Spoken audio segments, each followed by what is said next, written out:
Ладно. Так. Тогда я думаю, что у нас уже набрался некий кворум. Joel, are you with us? Hello. Добрый вечер. Добрый вечер. Since our last meeting, Mm. you improved your Russian because you address us in Russian. Well, I don't think it's deteriorated any more than it was, but yeah. Yeah. A week ago, Carl Wilhelm was with us and he spoke Russian from time to time. He was in Moscow. Yeah. Oh, that's nice. Yeah. Yeah, he's retired now. Yeah, I know. Mm. Which gives him more time to travel to Russia. Yeah. Well, yeah, I think he grew up speaking Russian. Carl Wilhelm. Yeah. Okay. Then I bring to the screen our diglot.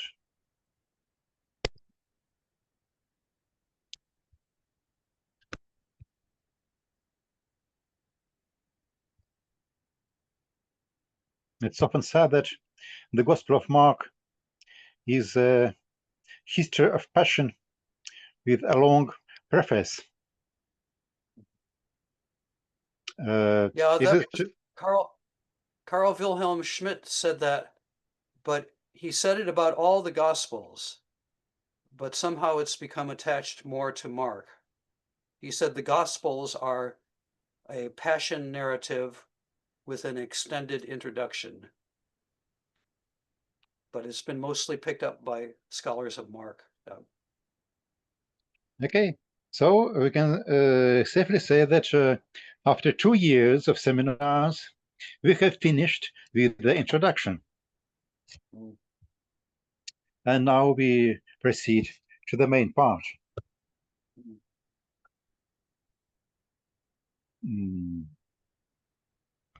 Ирина, вы готовы прочесть нам первые 2 стиха по-гречески? Хорошо. Ενδε το Πάσχα καί τα άτζιουμα μετά δύο ημέρας. Καί ετζέτων γοι αρχιερέης καί γοι γραμματέης πως αυτόν εν δόλο κρατέσαντες αποκτείνωσιν. Έλεγον γαρ με εν τε εορτέ, με ποτε έσται τόρυμπος του λαού. 2 стиха, да, Окей. пока? Давайте 2 стиха. Через 2 дня наступала Пасха, праздник пресных хлебов.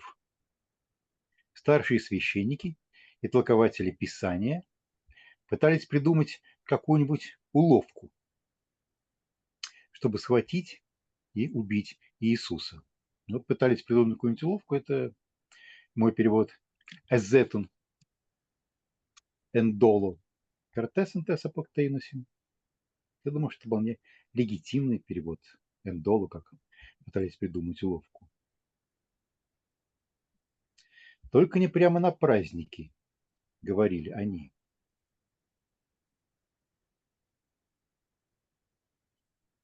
Чтобы не было волнения в народе. С точки зрения каких-то экзегетических моментов и переводческих тоже, 2 вещи здесь бросаются в глаза. In Greek we have endoto Pascha kai ta azuma metadio hemeres. When I was translating this text into Russian, I was puzzled how can we render this kai. Does this mean that these are 2 different things, two different feasts that just coincide together. Через 2 дня должна была наступить Пасха и праздник пресных хлебов. All the sky, in fact, serves an explicative function. Mhm. In 2 days, there was the feast of Pesach, which is, in fact, the feast of unleavened bread. This Yes, may be now, hard. yeah. Yes. Don't some Old Testament scholars think that these were originally two different feasts? I mean, one would be a sacrifice and one would be a unleavened bread feast. But certainly by the first century, they were one festival. And I can't remember. I think maybe Josephus refers to this in a similar way. I think I have something in my commentary about it. Let me check the Holy Gospel.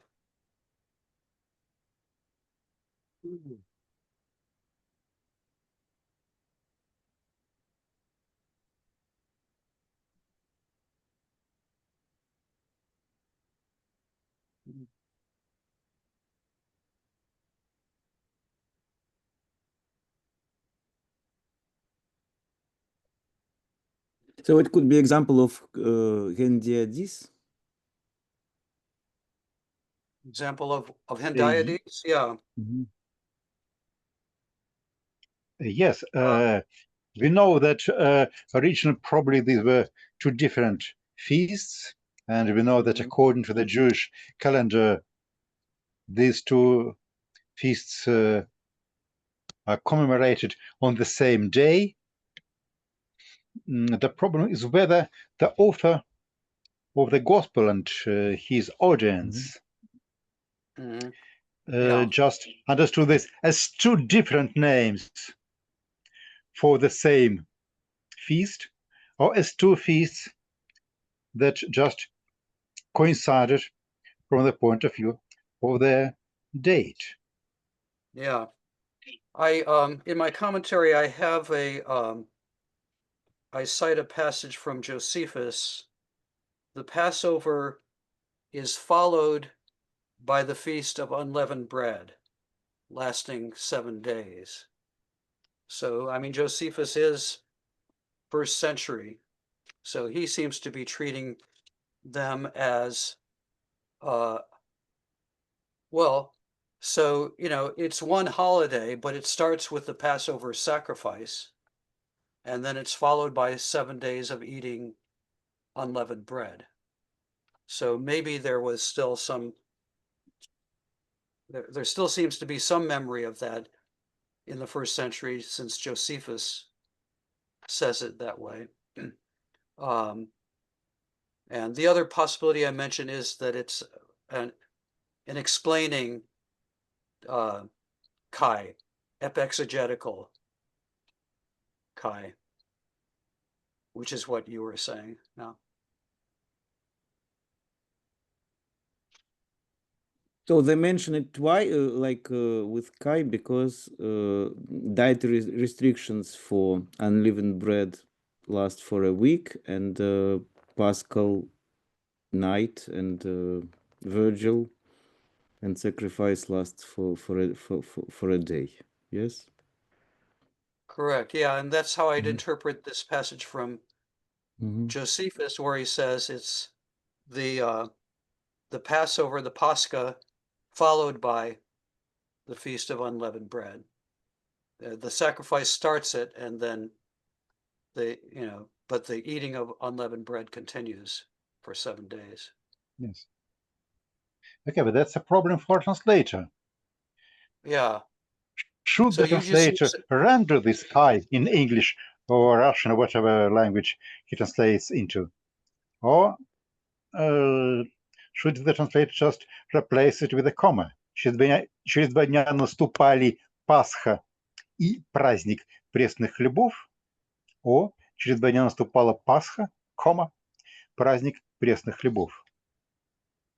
Yeah, I guess it depends on what you're wanting to do with the translation. I think, I guess, in my translation for my commentary, I wanted to preserve the problems, so I left in the and. But I certainly, yeah. So your translation makes it like apposition and a positive. Yes. What do we have in other translations? Well, you could say that is, and maybe that's the Passover, which is the feast of unleavened bread. So that's taking it as an epexegetical. Maybe that's what Mark intended. But this Josephus passage, which by the way is Antiquities, Book 3, Okay. paragraph 249. But I think we can. I mean, in your translation, you interpret Pascha as a feast of Pascha and Azuma as feast of unleavened bread. But you can also translate it like a completely dietary. So it was in 2 days they had Pascha, meaning Paschal sacrifice or Paschal meal or Paschal lamb, and matzot. Yeah. And then Okay. this end And how would be. okay. Thank you. And how would you enter this into Russian?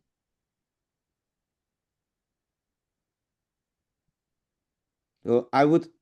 So, for example, I don't know, but for example, that's how children would describe this situation. They would say, in 2 days we will have Kulich and Pascha. We will have matzot and I don't know, meat, something like that. Okay. Father Leonid, I know that you speak perfect Russian. Can you translate this verse, about to say, the first half of it, into Russian? Не знаю, According to your understanding. через 2 дня был пасхальный барашек и маца. Были пасхальный барашек и маца. Да что-нибудь такое было.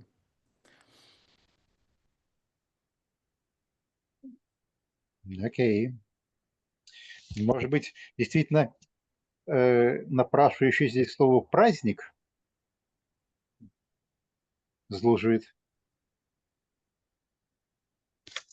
для того, чтобы их убрать, потому что I would think that the reference in verse 2 to the Heorte, the feast, it might suggest that the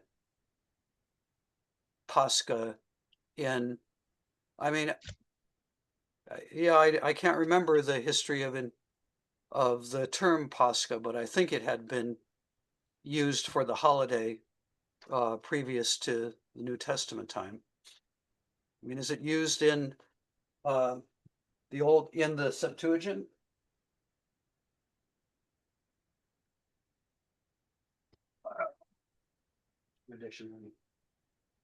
But is it true that the word Pascha doesn't exclusively refer to the holiday, but can also refer to the sacrifice, like in the New Testament, like in Paul's epistles, that Christ is our I Pascha? think so, yeah.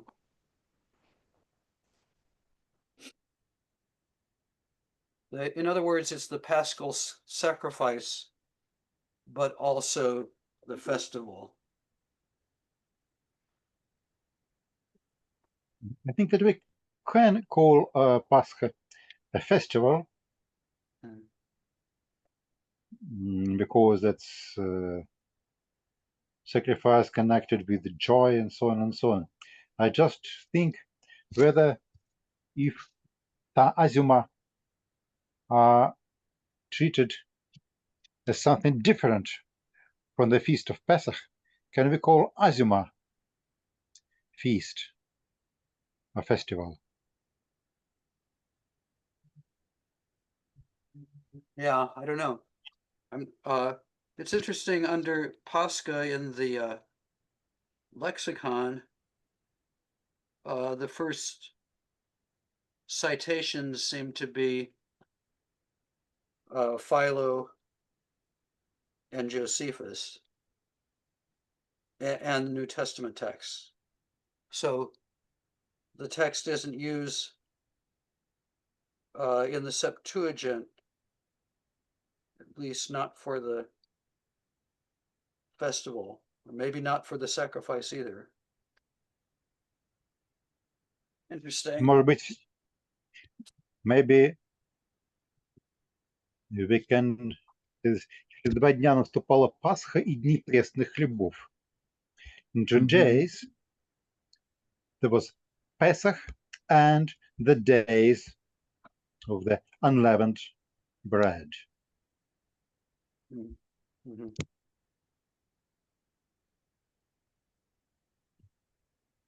I like that. Ну, опять тут будет вопрос, наступала или наступали? Да? Это одно или это два? Я думаю, что русский синтаксис в такого рода случаях позволяет проводить согласование с первым из двух подлежащих.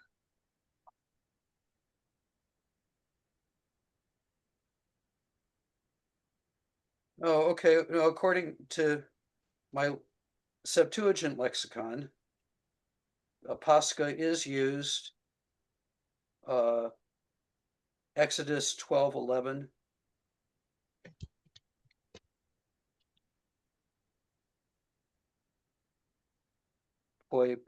Poiesai to Pascha Curio.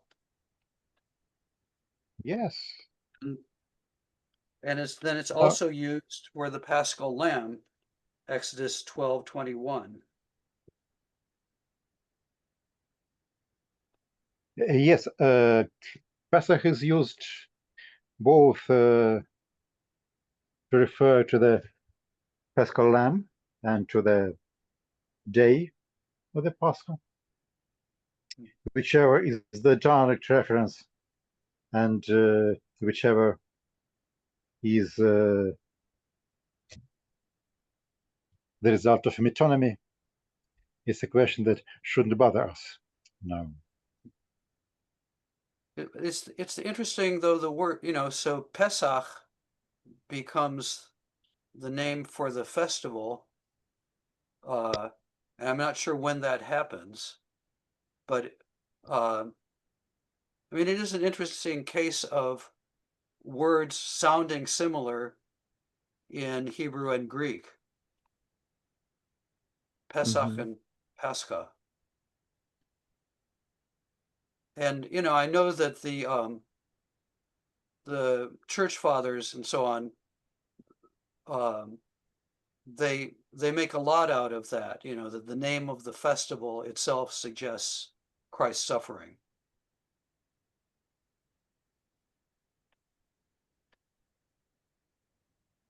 Yes, but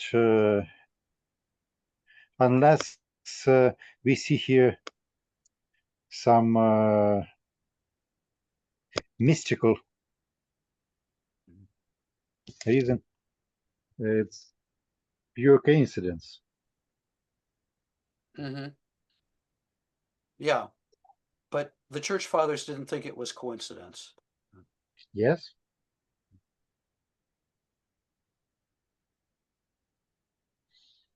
Their hypothesis cannot be proven or disproven either.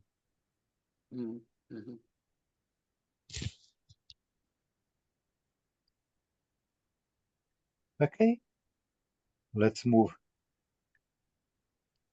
further. But there is somebody who, I remember Только не lecture на once праздники about говорили, чтобы не было волнения в народе.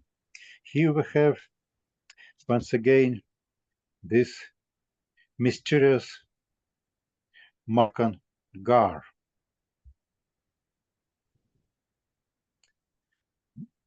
According to normal Greek, language, gar means reason. Mhm.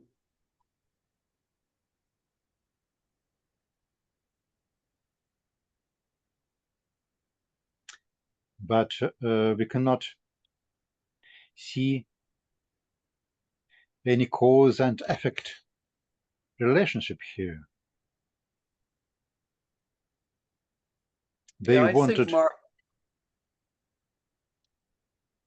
yes, I think sorry, Mark Joey. often uses gar in a weakened sense, just as an explanatory phrase, but doesn't necessarily imply cause and effect.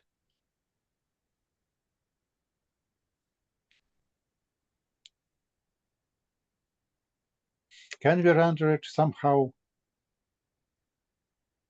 in our translation?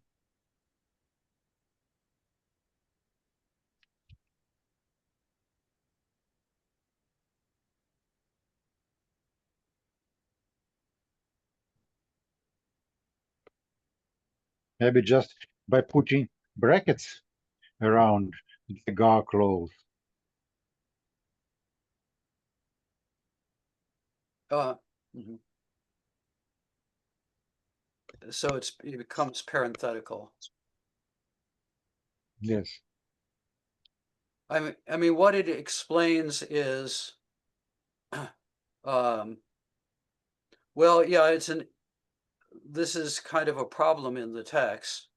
They intend to arrest him before the feast starts, but in Mark's chronology, the feast has already started when they arrest him.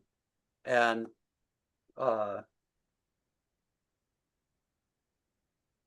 Yes, so according to Mark's chronology, they do exactly what they didn't want to do. right, yeah. And and so maybe that's part of Mark's larger purpose, to show that God overrules what they desire.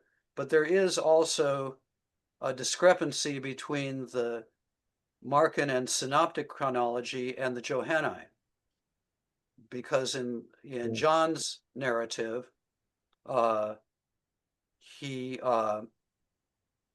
it's all taking place on the day before the Passover, including the day of his execution is the day of preparation, not the first day of the Passover. So, some people have thought that this was a trace of this other chronology, which may be more accurate, and I think there is a strong case for that, because it's hard to imagine these religious authorities, especially, doing all this stuff on the first day of Passover. So John's chronology makes more sense to me historically. Yeah, but this means that the Holy Supper was not Paschal meeting, was not Paschal Seder. Yeah, But Mark correct. definitely depicts this as a Paschal Seder. So That's we must, true. Yeah. if you follow Johannine chronology, then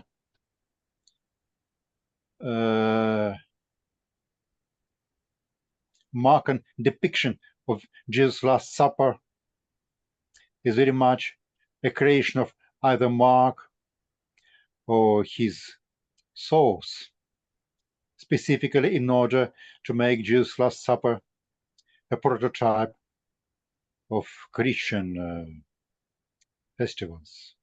Yeah. I mean, I think I get around this by saying, even if it wasn't a Passover meal, a Seder, it was during Passover week, and everybody was thinking about Passover, so it's possible that Jesus introduced Passover elements into a meal, which strictly speaking, was not a Passover meal. I mean, the counter argument, those who want to say that the synoptic chronology is correct and the Johannine chronology is incorrect, their argument is that John makes it, he also has a theological purpose, and that is to make it so that Jesus dies at the same hour that the Paschal lambs were being sacrificed, because they would have been, apparently they were sacrificed earlier than, the beginning of than sundown. But I have a problem with that, and that is that John doesn't make a big deal out of, he doesn't point out that coincidence. So, that's something that people are reading a lot into John's narrative, to say that John is wanting Jesus to die at the same hour as the lambs are being sacrificed. So, but, I'd say half of scholars go with John and half go with the synoptics. But I think this is one of those cases where John may preserve an earlier tradition, which is actually historical.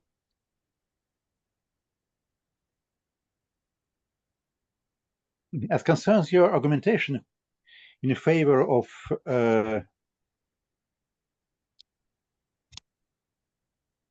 John's chronology being historical and not symbolical, I think it's important that the Gospel of John is full of implicit information. It's full of hints. For example, Jesus speaks about the necessity to eat his bread, which is a clear reference to the Eucharist, but differently from the synoptics. John doesn't mention Eucharist.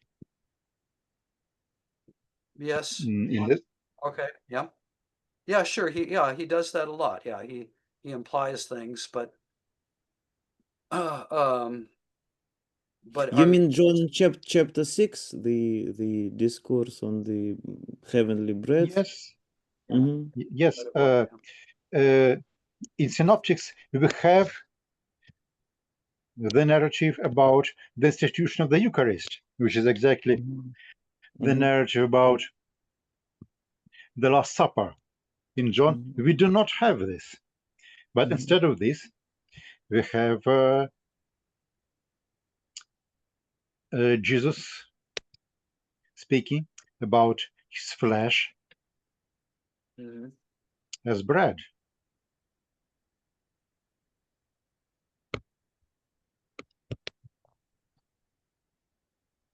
It's interesting that in John we do not have explicit reference to Jesus being baptized by John, but probably this is implied in chapter 1. So I think that yes, okay. No, I just wanted to say that this question on chronology, I think maybe it's better to dedicate some time and just speak about this difference in chronology, not while reading these verses, but dedicate some time, maybe next time or after that, because it's a question that we can discuss for years, I think. Yes, it's interesting. But I just wanted to say, Joel, that I think that John stresses this parallel with in his depiction of crucifixion, when he said, when there is this quotation from Exodus that his bone should not be broken. Not a bone shall be broken. Yeah. Yes. Yeah. So Also John the Baptist says behold the Lamb of God. Yes. Yeah. Yes, but that was in the beginning of the gospel. But this is right in Right. this yes, in depiction of crucifixion. So Right. probably he wants to make this parallel. Yeah, it's just that, you know, the this link between the times when the lambs were sacrificed. I mean, the evidence for when they were sacrificed is from the Mishnah, you know, which is 100+ years later. And it's not as exact, you know, so it's not that Jesus dies exactly at the hour, you know, there's a range of hours when they were sacrificed, according to the Mishnah. So it's not that it's exactly at that time. And I don't know, I don't see a hint of it in the narrative itself. So No, yeah. can we say that John wants to make a parallel between crucifixion and Paschal Lamb, but not necessarily chronologically? Yeah. Okay. Yeah. So Well, but then that's important because, you know, okay, I think you have a binary possibilities, right? Either the synoptics are right and Jesus' Last Supper was a Passover Seder, and he died on what was still the first day of Passover on Saturday, or he died, as John has it, on the day before Passover started. You know, he dies Friday afternoon, but Passover, you know, begins at sundown Friday evening. So either it was originally the way the synoptics have it, and John changed it. And then the question would be, why would John change it? And the answer that people come up with, the only one I can think of that I've seen people coming up with was, well, because they want to make Jesus dying at the same time as the lambs were sacrificed. But the other possibility is that the original, you know, the historical fact was that Jesus died on the day before Passover started. He dies Friday afternoon, and Passover begins at sundown. You know, and Mark has changed it because he has this idea of Jesus as the Paschal Lamb. So, you know, you have to explain in either case why the author would change it from what the historical thing was. May I also add one thing? I want to notice that as far as I remember, in Paul's reference to Last Supper in 1 Corinthians, there is no explicit mentioning of Paschal Seder as well. So it's not explicitly connected with Pesach. Yeah. Yeah, no, that's part of the argument. And, you know, people write books about, you know, where does this come from? And was it originally a Passover Seder? And, you know, and it does get into sort of questions about, I mean, there's larger theological questions involved. And I think those larger theological questions, you know, sometimes produce exegetical results.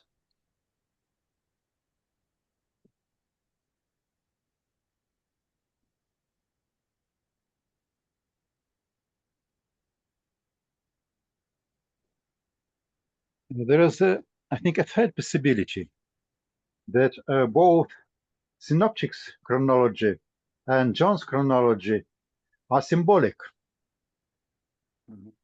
but they followed different lines of symbolism.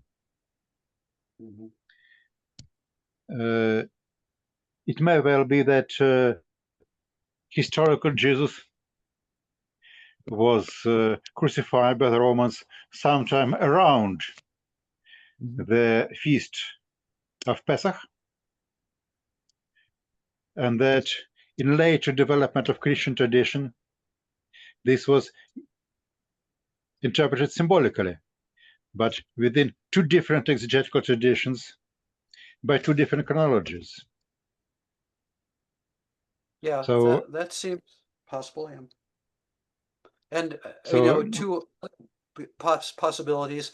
Maybe it wasn't around Passover at all, because some have argued that the account of the triumphal entry in chapter 11 and the waving of the palms, that doesn't fit. That fits more with tabernacles, Sukkot, which we're in now, than it fits with Passover. And then the other possibility is, some people have invoked, they have said that, well, John was using a different calendar than the synoptics were, and that people link with, links between John and Qumran, like the dualism and everything. But actually, I don't think that explanation works, because I think somebody wrote a whole dissertation on this, John's use of the Qumran calendar, and it has not won acceptance amongst those who know about calendars. But I think that there's a lot of possibilities. Yeah. I think that if we accept that different calendars could be used at that time, I mean, having just two different calendars causes much more confusion than just two possibilities. Because imagine, I don't know, something extraordinary happens around 1st of January and someone wants to write some theological account of that. So that would be around Christmas, but that would be around just before Christmas in one calendar, just after the Christmas in another calendar, and then that would cause all sorts of interpretations.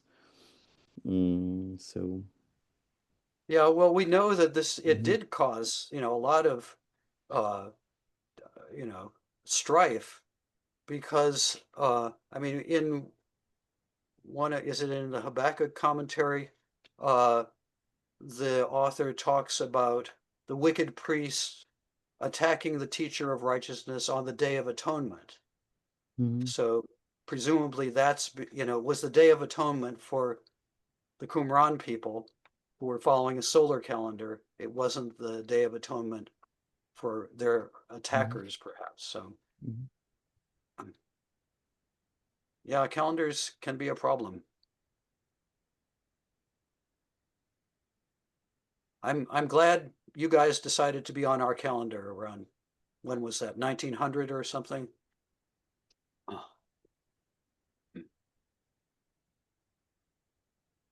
yes. It was pretty late. I think the explanation for the discrepancy between John and synoptics by the fact that, by the idea that John followed a different calendar does not work, because both in synoptics and in John, Jesus is depicted as one who comes to Jerusalem to participate in the festival of Passover. And the idea that, in fact, Jesus or John, or at least part of the Jesus movement, were sectarians who followed different calendar. This makes it absurd. If you follow different calendar from the calendar that is followed in Jerusalem, there is no need for you to go to Jerusalem. As far as we know, the people of Qumran didn't go to Jerusalem, exactly because from their point of view, the festivals in Jerusalem were on wrong dates and held by wrong people, what is the necessity to go there? And Jesus is portrayed, as well as his disciples in the Acts, as belonging to the mainstream Judaism, not any sectarian Judaism with specific. Yeah, well, yeah, it is Well, interesting that, I think since the discovery of the Qumran scrolls, Qumran and, the Essenes, they loom so large in our imagination of first century Judaism, but they don't really leave, obvious traces in the New Testament. So, New Testament presents these three, basically the two Jewish sects, the Pharisees and the Sadducees.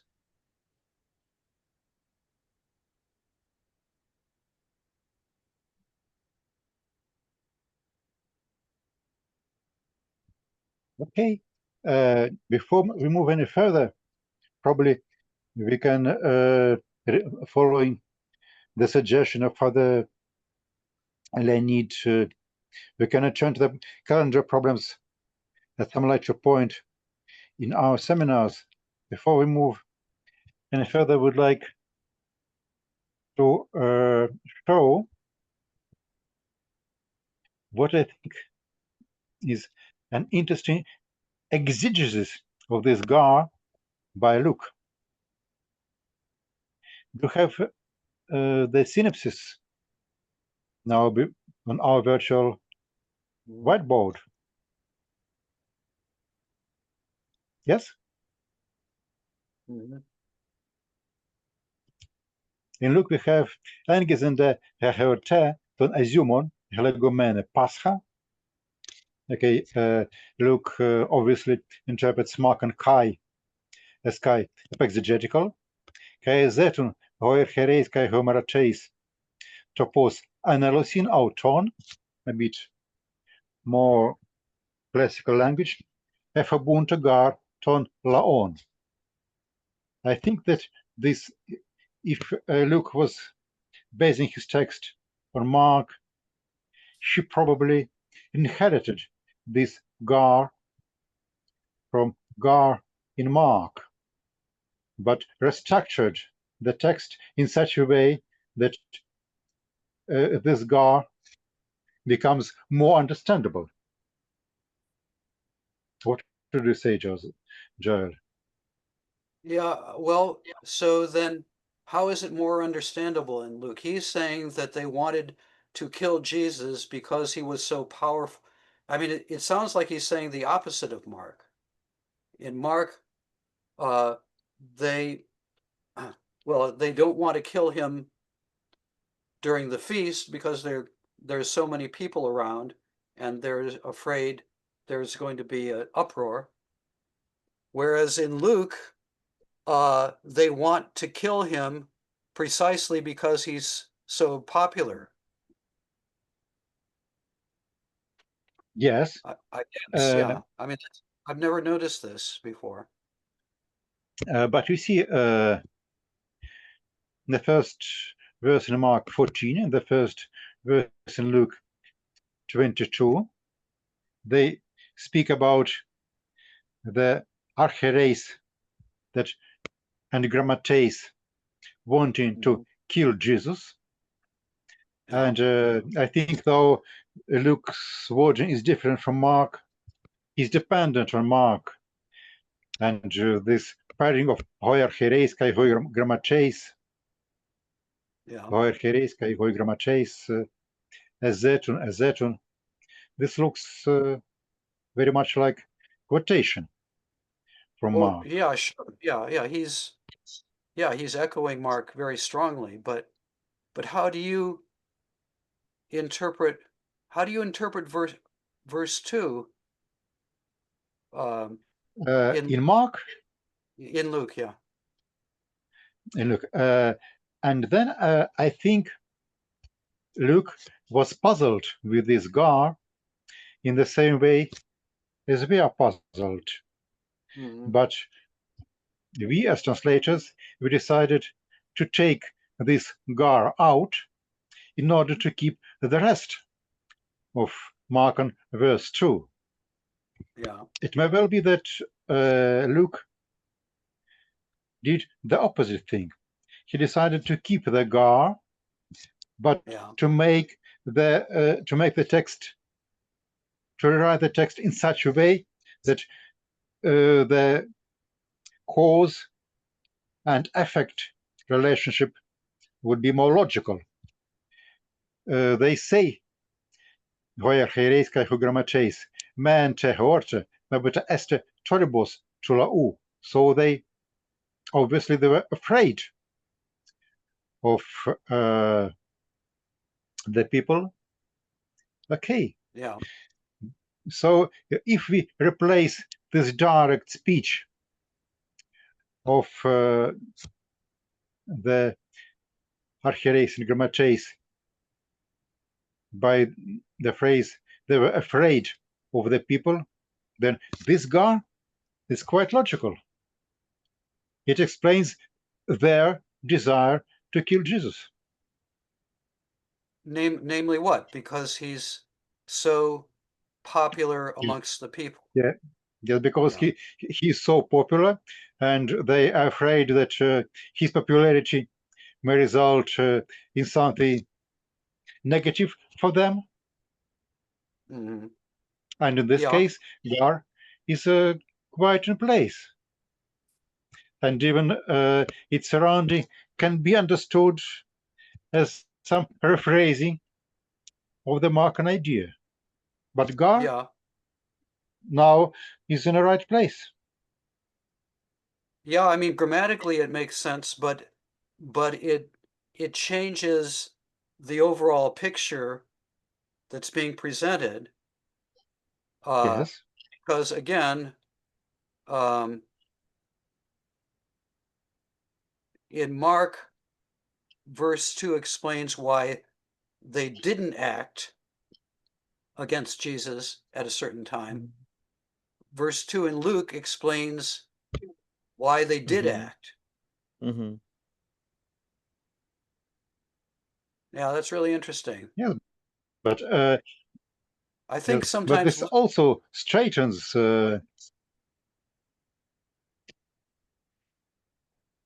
The grammar. strengthens. it also straightens the narrative. Mm-hmm. Okay. It strengthens the grammar, yeah, but it messes up the meaning. Yeah. So which would you rather have? You know, logical grammar or a narrative that makes sense? No, but this No, even the narrative, this narrative is even the narrative makes sense. no, it's just different We from need that. Mark's, but it's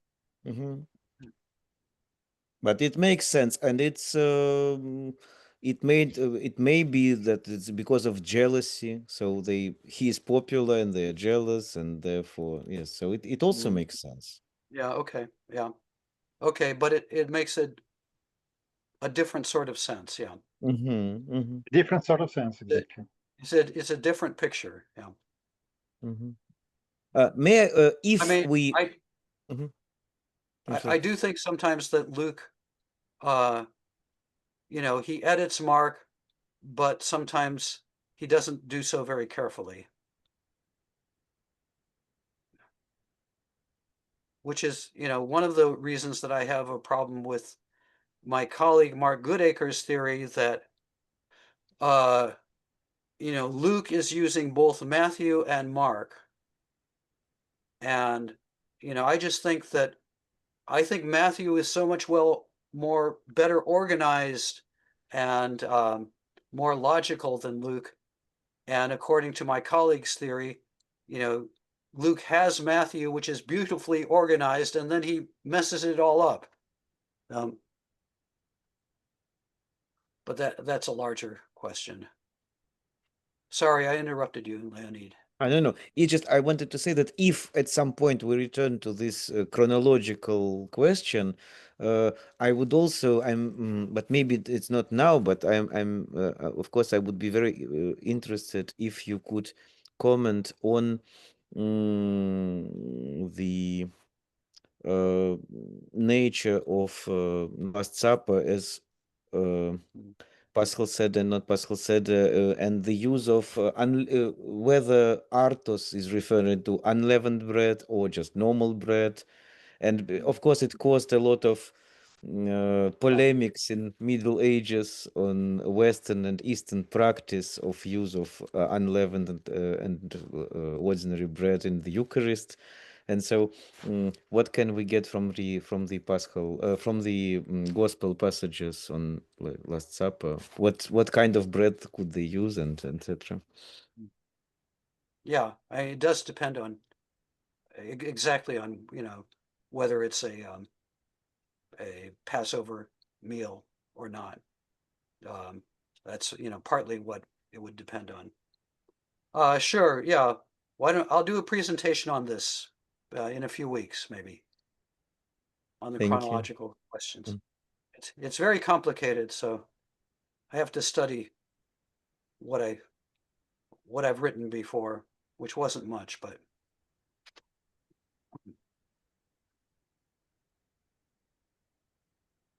Okay, let's read the next passage. Ира, можете прочесть нам стихи 3 по 5? Elegongar, kai ontos autu en Betania, ente oikia Simonos tu lepru, katekemenu autu elten gyne, echosa alabastron muru nardo pistikes poliutelus. Syntripsasaten alabastron katechen autu teskefales. Esen de tines aganactuntes pros heautus, eisti he apoleia haute, tu muru gegonen. Ediuna to gar tuto to muron pratenai epano denarion triacosion, kai dotenai tois tohois, kai ане... Сейчас мне тут что-то не видно стало.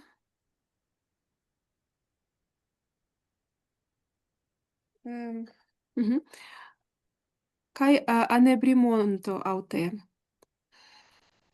Hode Iesus eipen, afete auten, ti aute corpus parechete. Kalon ergon ergasato en emoi. Можно пока остановиться. М.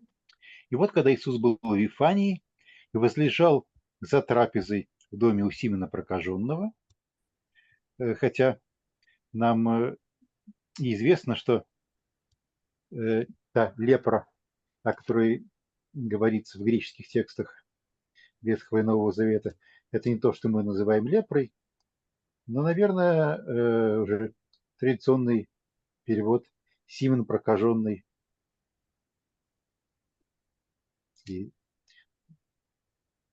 Ну, это как Стоит уже как сказать. анекдот про другого Гомера, да, мне кажется, в Про что? точности. Про другого Про кого? Гомера. Но есть такой анекдот про то, что ученые доказали, что Илиаду написал не Гомер, а другой древний грек, который был тоже слепой, его тоже звали Гомер. Здесь Ну то же да, самое. Это была некоторая другая кожная болезнь, которая тоже называется проказой, но тогда имеет смысл ее переводить ну тоже да, как проказа, потому ну да. что... Вот. Я перевожу катекеймену ауту, как когда он возлежал за трапезой. Я подставляю это слово трапеза, потому что она имплицитно присутствует здесь в греческом. Катакеймой, вот, иначе будет для русского читателя непонятно, где и почему и зачем он возлежал. Вот. what is prokazhionovo? Sorry? What is prokazhionovo? Is that leper? Вопрос. Okay. Yep. Да, пришла. А вот с большой или с маленькой буквы? Вот это вот вопрос.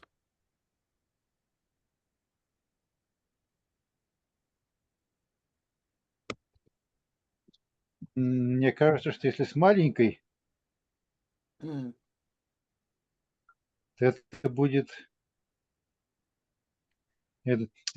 явно, что здесь речь шла про прозвище. Это идентификация этого самого Симона. Нет? Чтобы было понятно, про какого Симона идет речь. Я бы оставил большую букву. Ну, я бы тоже оставил. Maybe Ну, it's просто this, yeah. Maybe Otherwise, it's the they same. would not. Otherwise, they wouldn't come to his house. Maybe if he was really sick, they won't come. They won't gather in his house. It's a good question. Informative. There are several exegetical problems related to this verse. Мгм. I'll finish the translation, then Мгм. I'll concentrate our attention on these problems. Тогда пришла женщина с алабастровым сосудом, полным дорогого благовонного масла, чистого нарда. That's an attempt to make more explicit alabastron muro nardo pistices politelus. Нарdo pistices. Она разбила сосуд сюнтрипсиса тен алабастро и возлила на его голову благовоние.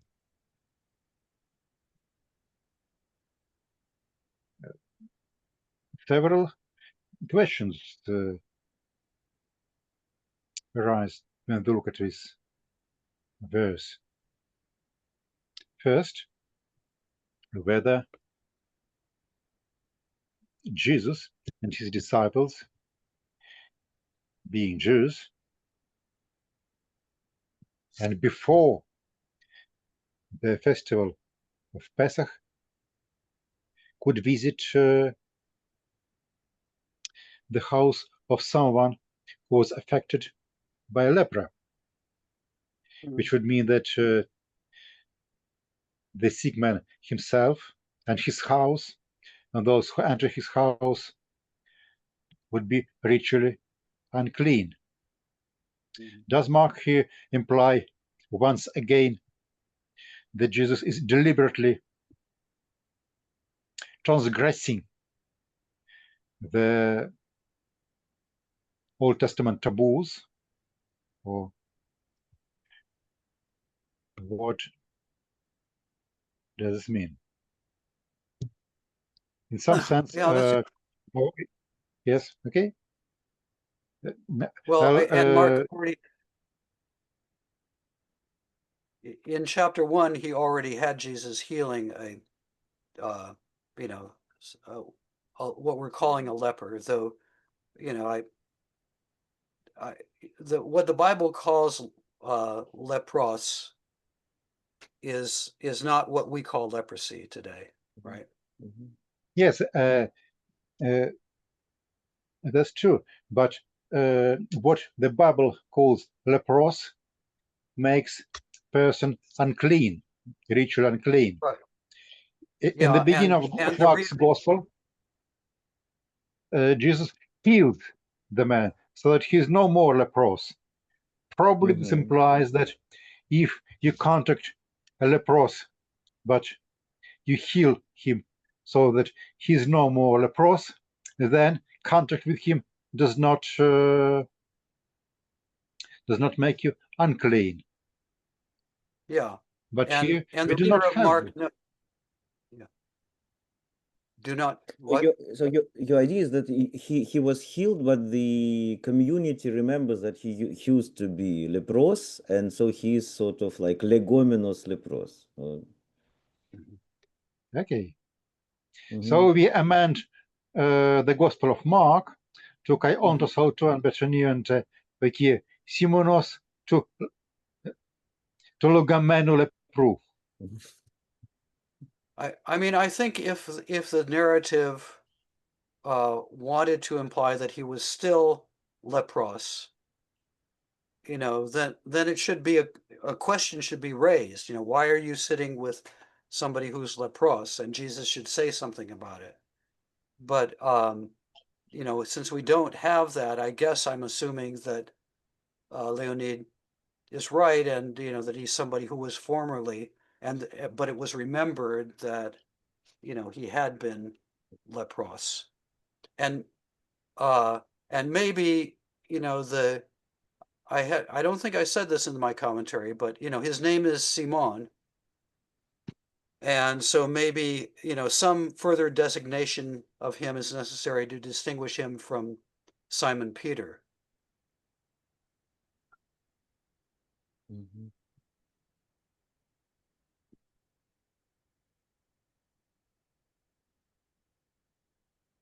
Yes.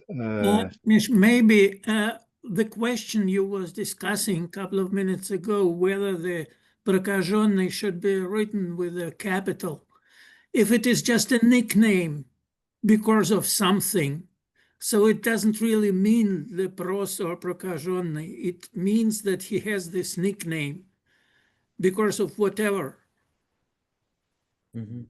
and not really ill. Mhm. Just a hypothesis.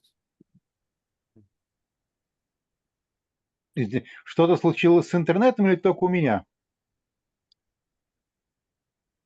Только у вас.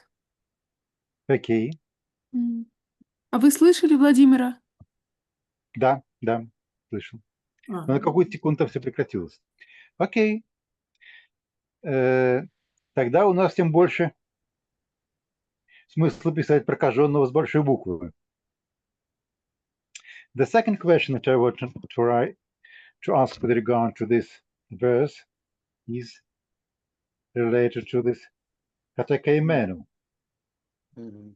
At least in the rabbinical times, as we know it from the Paschal Seder, it was customary for the Jews to sit down while eating, except the night of the Passover. And Mhm. even the text of the Passover Seder mentions this.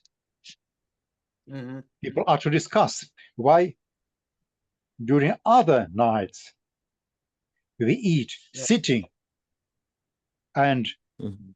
on this only night Mhm. we are eating reclining. Mhm. So one of And the that- famous four questions. Yes, one of the famous questions. This may be important with regard to our discussion of the connection of these events with the Jewish Passover. This katekeimenu, how to, is it somehow related to the idea of approaching Passover? What do you think? Yeah. I have a note on this in my commentary, and I say that in the Old Testament, people usually sit to eat. But it was in the Hellenistic times, the custom of most people was to recline while eating, at least at special feasts. That was just, and I mean, there is an interesting article that somebody wrote once about the Passover Seder as a Hellenistic symposium. Mhm. That these customs from Hellenistic symposia come into the Passover Seder. So I don't know. I mean, this is even in Mark. This is or even in, say, if this were in John, it would be a special meal. So one might recline at that meal anyway. And I'm not sure, like, what we know about how Jews in New Testament times or even in rabbinic times.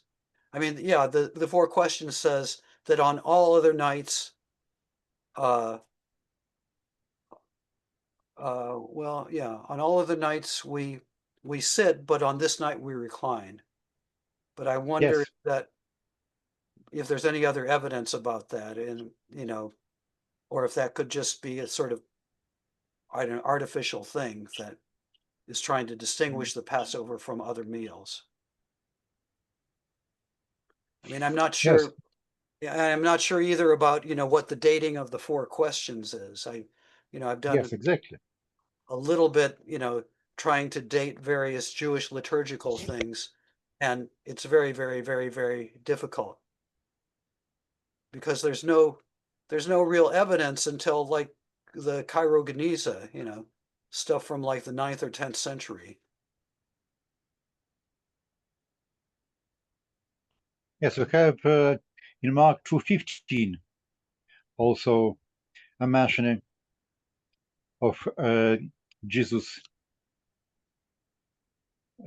reclining Yeah, at the and dinner. that doesn't seem to be a special. It doesn't say because it was Sukkot or whatever, right?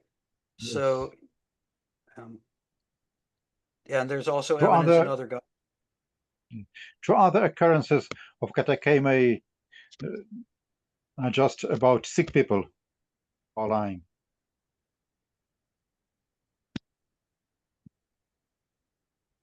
Yeah, well, you've also got Matthew 8:11.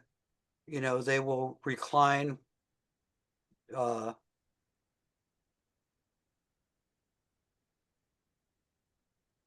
Matthew? Yeah, Matthew 8:11. Or paralleled. Yeah.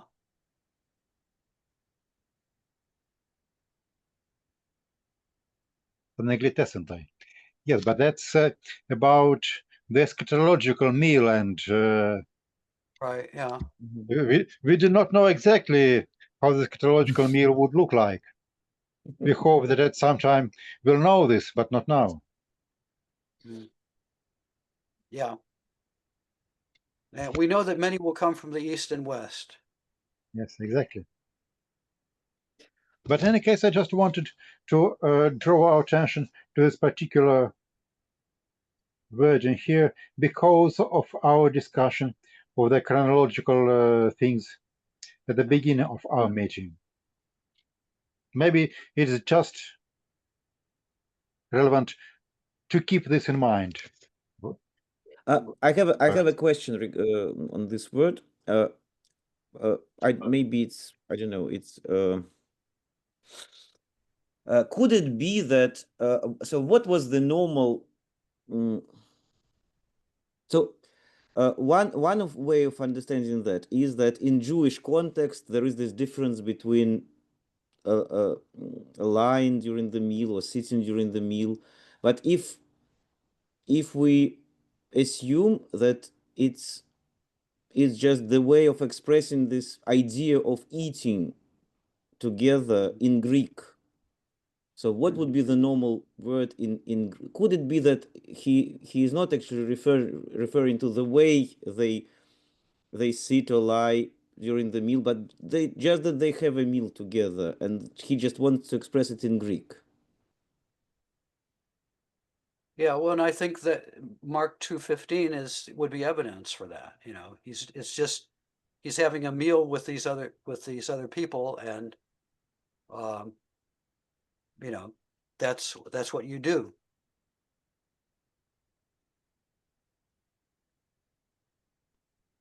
I'm remembering now that I did write a whole article on Passover and Last Supper. I need to go back and look at that and see what I said. All I remember is it was very complicated. and the dating liturgical stuff is very difficult in Judaism as in Christianity. Can you send this article to us?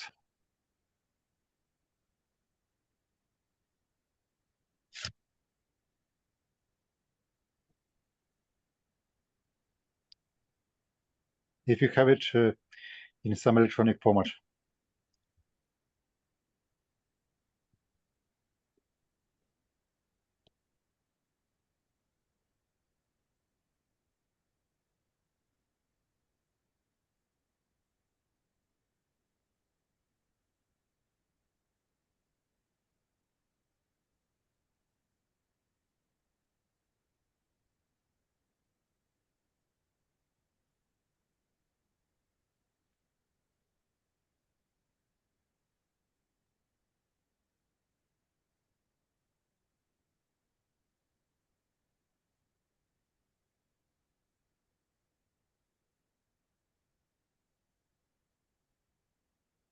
I noticed that in my commentary, I say, while in the Old Testament, people sit generally for meals, I say under Greek influence, however, reclining to eat became common in Palestine.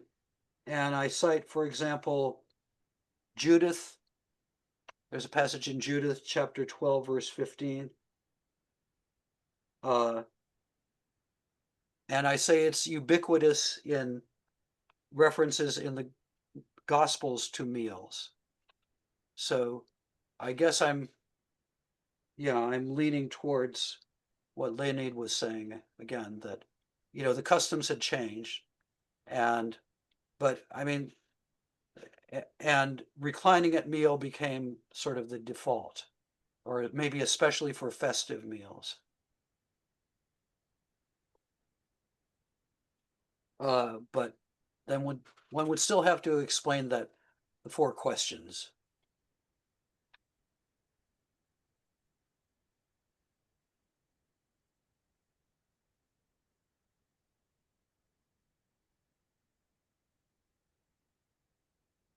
So maybe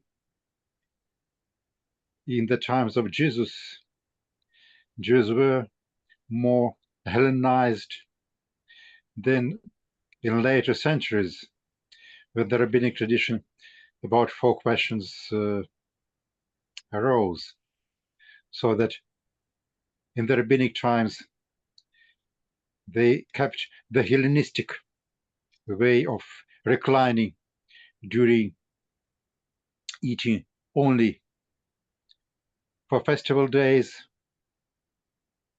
but in the 1st century they did it for every meal. I don't know. Yeah, though you would have to, I also say something about, we're presuming that, this is a kind of big house, like the person who is hosting, must be pretty affluent, because poor people wouldn't have the room for these banqueting couches. And I quote somebody who says that common people did not have the space or money for the banqueting couches and usually ate sitting on the floor.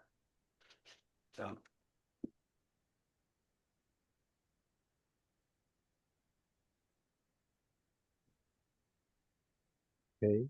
And the last question, related to verse 3, was why was it necessary to break the very expensive alabastron? If it was a kind of a special jug, it could be opened, no? What was the necessity to break it?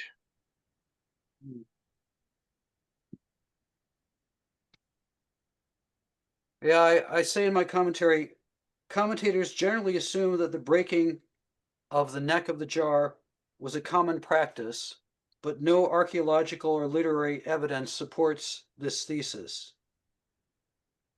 Rather, the neck of the jar was usually plugged with a piece of cloth or parchment or papyrus, and then you remove the plug.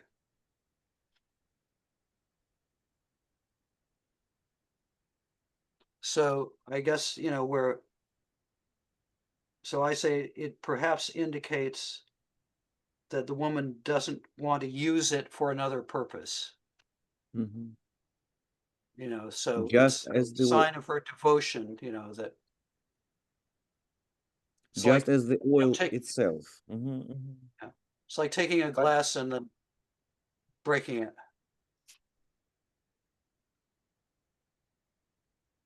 So there is no archaeological evidence in the context of burial rituals as well, not only for the living but for the dead also. They wouldn't break the.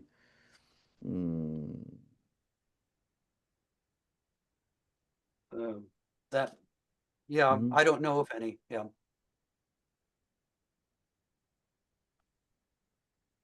Конечно, приходит на память наша русская, не знаю, принято ли так в Европе, в Штатах тоже, традиция, что когда ты приносишь цветы покойнику, Абсолютно, да. ты их сламываешь. Я то же самое подумал, конечно, да. Именно чтобы их потом никто не использовал. Именно чтобы их потом никто не использовал, не подарил там кому-то. At least in Russia, I do not know whether the same custom is in Europe or in the States. We have a custom that when people come to someone's tomb with flowers, and when we leave these flowers in the tomb, we break them before putting them on the tomb, which may have some practical sense that after we leave the flowers there, no one would take them and sell them to someone else, but probably this has also a symbolic meaning of some sort of a sacrifice for the dead. Could there be some sacrificial meaning in this breaking the jar? Because from the other explanations that you mentioned are not compelling. Of course, the jar was closed by something that could easily be taken out without necessity of breaking the jar made from stone. Yeah. It would be interesting to look for some parallels in burial customs, for example. With these flowers, I mean, is it possible that when you tear them apart, you release the perfume more? Or? No. We break not the flowers themselves, but the green part of them. All right. Like this. The stalks. Yeah. Well, yeah. So you're saying that there's, I mean, obviously, this is interpreted by Mark as, pointing forward to Jesus's death, right? Yes, and so exactly. you're saying that the breaking could be connected to the breaking of Jesus' body. Or probably there was even some custom of like this in Jewish or in Hellenistic environment. It will be interesting to look for this. Yeah. So that the breaking of this alabaster and pouring the oil would be a whole one holistic gesture. Володя, еще раз, можешь чуть-чуть погромче? So that breaking of this alabaster and pouring the oil would be two parts of one holistic gesture. I think that's right. Just a hypothesis. That's very interesting. I promise till our next meeting, I will ask our archaeologists whether in a Mesopotamian context or in a Hellenistic context or in some other Near Eastern context, we know of custom of breaking some jars in the context of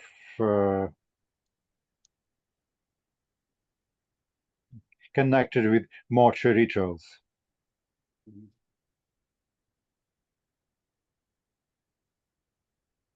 You haven't seen anything like this in New Testament studies, Joel, have you? No, and you know, I do quote somebody as saying that there's no archaeological evidence for, you know, this sort of custom. But all I can think of is these movies where people, you know, they're usually Russians, by the way. They take a drink and then they throw the glass and it breaks. And it's a sign that it's, you know, it's or something Jewish really wedding, special. or Jewish weddings. Yeah, yeah. Well, you mean like the breaking of the glass by the bridegroom? Yeah, But well, here, that's it.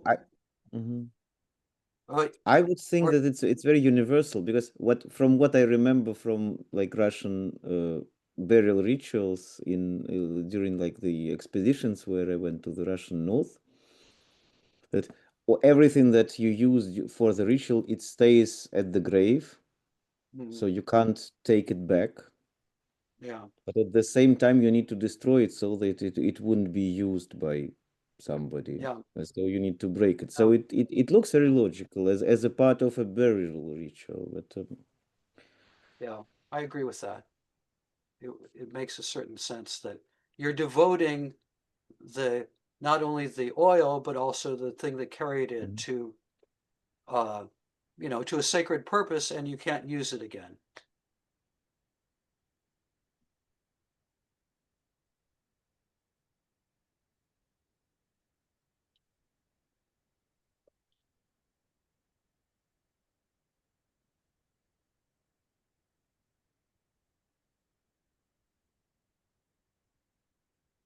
Okay.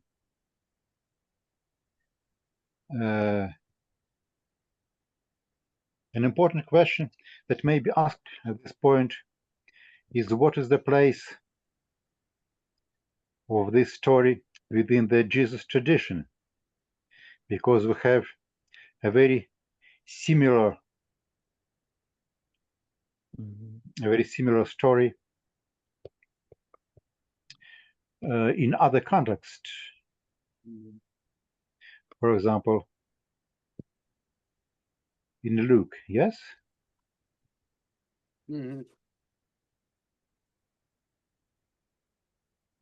Yeah.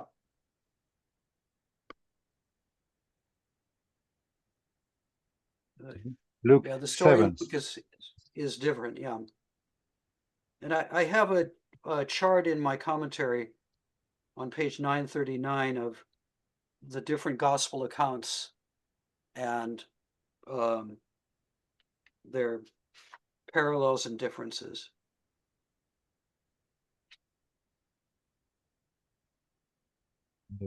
So can we suggest that this story may have circulated outside of the Passion narrative before Mark combined them? I'll bring Lucan's story to the screen in order for us to look at it. That's Luke 7:36. 7. Yeah. Why don't we take this up next time? I mean, Raymond Brown says that there were two independent traditions. Okay. Then, Joel, could we start our next meeting, which will be in 2 weeks, with maybe your short presentation of this idea of two traditions? Yeah. Okay. Fine. Okay. Yeah. If you Okay. remind me the day before that I Okay. agreed to do I will that. remind you. Yes, and I will try to find with our archaeologists whether there are any traces of breaking jars that gone to burial traditions in Yeah. the Eastern Mediterranean and related regions. Yeah, I'd be interested in that. Yeah. Okay. So we resumed our seminars on Mark. Next Thursday we will not meet because Joel is going to some geological expedition. As far as I understand, you're now acquiring a new profession, a geologist. It's too late for it to be my profession, but yeah. But Yes. it's So- a good hobby. Yeah. Yeah. So we meet in 2 weeks, and we continue Mark and Passion story. Where I'm going is like the biggest volcano in Earth's history. So if the volcano erupts, I won't be here in 2 weeks. But and it's probably But going as far to as I erupt understand, sometime. It's going if to you mean erupt the sometime within the Yellowstone, next 10,000 years. Yeah. yes, if you mean Yellowstone, there was no there were no eruptions for quite a long time. Yeah. Yeah. It could be 10,000 years from now, but sometime it's going to erupt again. Yeah, but if Yellowstone erupts, then none of us will be here. Yeah, it'll be a big thing. Yeah, you'll know.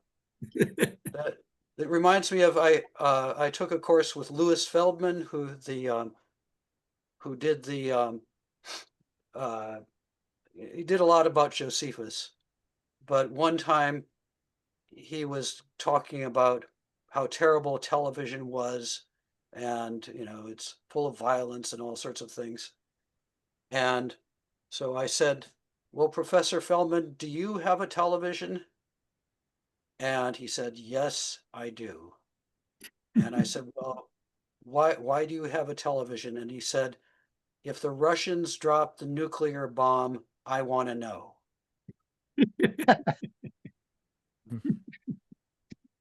Yes,